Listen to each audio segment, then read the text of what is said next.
अस्सलाम वालेकुम प्यारे बच्चों, आज आप करेंगे सफ़ा नंबर 24 नर्सरी क्लास। ये है सफ़ा नंबर 24 में नया हर्फ है से और इसकी आवाज़ है स।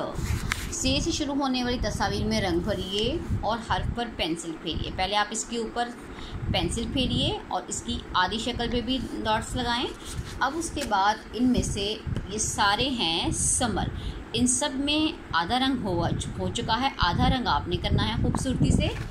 अब बच्चों इसके बाद में आने वाला हर्फ लिखिए। आ के बाद आता है बताइए, ट के बाद ब के बाद, त के बाद, आ के बाद और प के बाद। ठीक है, जो भी आएगा वो लफ्ज़ आपने यहाँ पर हर्फ लिखना है कि त के बाद कौन सा हर्फ आता है। फॉर एग्ज़ाम्पल त के बाद आता है ट,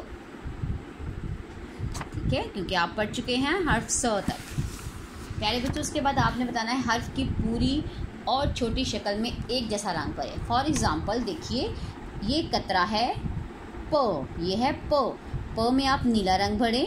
अब प की आधी शक्ल ढूंढें। प की आधी शक्ल ढूंढें, ये है प की आधी शक्ल, इसमें भी आप नीला रंग भरें। यानी कि पूरी और आधी शक्ल में आपने एक जैसा रंग भरना है। उसके बाद हरूफ तरतीब से लिखिए और इनके नाम और आवाज़ें भी बताएं। सबसे पहले क्या आता है? ब, इसका नाम है ब, इसकी आवाज़ है बे, इसका नाम आवाज़ है ब। उसके बाद पे, प, उसके बाद तेत,